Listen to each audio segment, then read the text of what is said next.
Bonjour, petite vidéo sur, le storyboard encore. C'est un storyboard qui va peut-être vous enlever un peu de frustration que vous avez, si vous savez pas trop dessiner. Alors moi, au niveau du dessin, ça va, ça va même très bien, mais c'est pas nécessaire pour faire, de la nu du motion design de, savoir très, très bien dessiner non plus. Mais le passage du storyboard est, quasi indispensable. Enfin, du moins pour, même si vous ne le montrez pas votre crayonné à la personne qui vous commande le motion, vous pouvez tout du moins faire un crayonné pour vous. Ça fonctionne très bien. Je vous montrerai, une autre vidéo encore pour la 3D parce que la 3D c'est assez lourd en fait c'est assez lourd à faire donc faut faire un crayonné et cetera, que c'est pas instantané comme avec After Effects. Du coup, ici, j'ai un storyboard qui m'a été envoyé pour, Glover. Vous regardez la qualité du dessin, bah, moi, ça me suffit, en fait. C'est pas grave, c'est pas, le but du jeu. Bah, de temps en temps, je renvoyais des mails, en disant: «Là, je comprends pas ton dessin, là». Donc, à la limite, vous faites un dessin comme ça et à côté, comme ici, ça a été fait en bas et vous décrivez ce que vous avez dans votre vidéo. Là, une main fait sauter le bouchon, bouchon de la bouteille et cetera. Vous voyez? Tac, on comprend, c'est pas grave et bruit du bouchon et en même temps, j'avais eu, la voix off qui est à côté.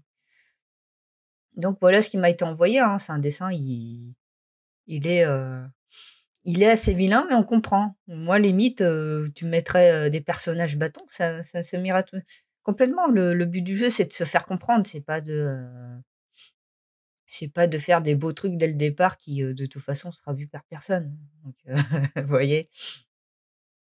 On va regarder, on va défiler jusqu'au bout. Hop, voyez, vous regardez, alors je vais vous expliquer ce qui se passe. Là, on a le logo Glow Lover, la personne qui regarde la bouteille, et c'est mais comme il y avait pas de commentaires, moi je crois que je l'ai squeezé et avec, la voix off. Je sais pas si c'est le client qui m'avait dit de jarter la non, je crois que je l'avais pas faite, hein, cette image-là. Comme la voix off démarrait tout de suite, moi j'avais décidé de démarrer tout de suite par paf, quoi. Ouais, ouais, c'est ça, la voix off a commencé par paf et ça servait à rien ce truc-là. Donc je l'avais squeezé. Ensuite, on a le la bouteille qui fait glou glou glou là, comme ça et là, j'avais capté qu'il y avait un verre ici. Hop et le verre, il se retrouvait dans la main. Donc je me suis dit, «Ah, ça pouvait faire un élément de transition». Du coup, on a l'œil qui regarde le verre et ce verre, en fait, il viendrait, en fait, dans la main de la personne et là, on retrouve, ici le téléphone qui se retrouve dans la main de cette personne-là et là, on a le téléphone avec l'application qui est en gros. Donc je me suis dit: «Là, on avait un truc à faire, genre, la bouteille, le verre, il passe de la main de cette personne, hop et ensuite, le téléphone, on le voyait et il passait en fait on voyait le téléphone qui passait, de la main de cette personne, puis on voyait le téléphone, comme ça et pour, éviter de faire de faire des coupures, on rentre dans le téléphone et on se retrouve dans cet univers-là et là, on finissait par ça. Du coup, c'est des trucs, moi, c'est parce que, techniquement, ça va, je m'en sors très bien, donc il y a pas de souci, mais c'est des transitions, c'est peut-être pas évident pour quelqu'un qui débute, sur After Effects. Mais si vous arrivez à faire ce genre de choses, ça peut être plus agréable, je pense, à l'œil, pour les yeux, en fait, pour le suivi des yeux. Donc du coup, quand je passe sur After Effects, vous voyez que j'ai refait en vectoriel, en fait. Si on rentre dedans, j'ai redessiné des bouteilles et cetera pour les animer. C'est pas, je suis pas passée sur, enfin si là, il y a le cœur qui est en vectoriel, mais sinon la bouteille et cetera, j'ai pris l'outil plume et je les ai redessinés, quoi. Parce que je sais que j'allais finir par les animer avec des transitions, raccorder les tracés. Ça évite en fait de toujours pareil, hein, c'est pour éviter de faire des cuts trop violents.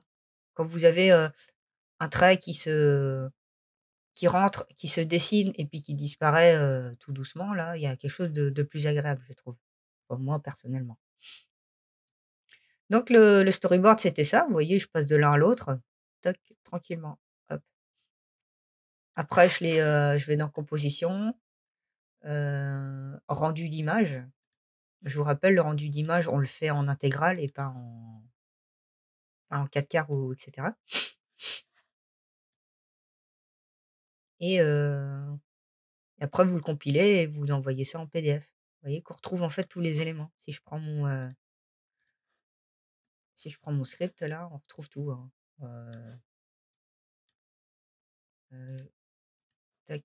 Alors le logo, c'est pour, je l'avais déjà fait, donc j'avais juste à rajouter au début. Ici, on a la fameuse bouteille avec la main qui fait paf, glue, hop. Vous voyez, vous avez la bouteille qui va verser, là, ici. Le personnage avec le point d'interrogation, le téléphone. Là, on le retrouve, point d'interrogation, téléphone. Je slide. Là, vous avez l'application. Et là, vous avez le bonhomme. Hop. Du coup, une fois que vous avez repris tout ça, que vous l'avez en PDF là, et vous avez vu, hein, pardon, excusez-moi, je l'ai mis sur, plusieurs, compositions en fait. Ici. Tac, tac, tac. Écran 1, écran 2, écran 3. Donc je les ai pas mis les uns à la suite des autres. Ça m'a permis ensuite de travailler, chaque slide, différemment, et de manière isolée. Alors, je vais reprendre ma compo normale. Donc je vais reprendre de manière isolée. J'ai remis le jingle que je l'avais fait à part au début. Vous voyez? Ensuite, j'ai travaillé, paf, la bouteille qui fait paf. Là, le dessin, il s'en va, hop, et on passe au slide suivant. Vous voyez qu'en fait, les slides, ils se chevauchent. Déjà, ça fait, un type de transition qui est moins désagréable qu'un cut, en fait, que si vous l'avez coupé. Hop, et c'est plus original qu'un fondu. Hein, vous savez, un fondu, d'une scène à l'autre. Donc vous avez le vin qui monte comme ça. Et je vous avais dit qu'en fait, je reprenais le verre et que ça allait passer à l'écran suivant. Hop, vous voyez? Il va passer à l'écran suivant. Boum. Vous me dites comment je fais ça? Parce qu'en fait, les 2 écrans là, si vous voulez, ils sont pas l'un avec l'autre. Alors moi, comment j'ai fait? C'est que je suis rentrée, j'ai pris, le slide 2, c'est le slide 2. Le slide 3, je me suis dit, «Je vais faire un zoom sur la main». Hop, j'avais déjà dessiné le personnage comme vous avez vu pour le storyboard. Je vais faire un zoom dans la main et je vais, mettre, le vert de la slide 2 dans la main. Je vais remplacer cette main-là et je vais remplacer cette main-là et je vais mettre le vert ici. Oui, je sais, c'est pas très stimulant comme, vidéo, mais c'est surtout très théorique. Du coup, ce qui fait que j'ai pris la slide 3, tout simplement. J'ai animé ce qu'il y a dans la slide 3 d'abord, c'est-à-dire, le zoom du personnage. Vous voyez? Attends, alors, hop, vous voyez? Ce zoom-là, je l'ai travaillé avec le vert en premier lieu, j'ai travaillé la main avec le vert, évidemment. Alors, hop, on a la main qui se dessine avec le vert et boum, tac, ça va sur le personnage. Ça, c'est ce que j'ai travaillé en premier. Donc, il faut que je récupère mon vert qui est ici et que je le répercute sur le slide 2. Donc, je prends le slide 3, en fait, et je le mets dans le slide 2, tout simplement. Et puis après, je vais dans la partie où on a le vert qui se dessine. Et il suffit d'animer le vert qui aille de l'un à l'autre, comme ça. Une fois que le vert, il saute de la table jusqu'à la main, que vous l'avez animé, vous pouvez supprimer le slide 3. Et du coup, en fait, vous faites ça, tac. Et quand vous vous retrouvez dans les compos, la compo principale, boum. C'est un peu dur à saisir, hein, mais c'est comme je vous dis, c'est une fois que vous connaissez bien le motion design, c'est-à-dire connaître un peu les transitions et tout ça, c'est des choses que vous pouvez mettre en place plutôt que essayer d'avoir des transitions un peu banales comme les fondus au blanc, fondus au noir, fondus progressifs, je sais plutôt comment ça s'appelle sur Premiere. Donc c'est peut-être des choses à réfléchir vous de votre côté, mais voilà. Donc tout ça c'est pareil, hein. Vous voyez, on a le téléphone qui apparaît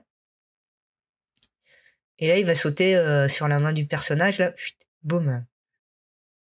Au niveau de votre œil, ça va suivre le vert. Une fois que le portable il apparaît, vous allez suivre le portable et boum, vous avez toujours l'œil sur le portable. Vous voyez? Si vous avez fait des cuts, eh ben ça l'aurait fait aussi, hein, mais ça aurait été moins fluide. Ici, on a une certaine fluidité, je trouve, hein, à mon humble avis. Hop, tac. Et là, on va zoomer dans le téléphone et pouf. D'où l'intérêt de travailler en vectoriel.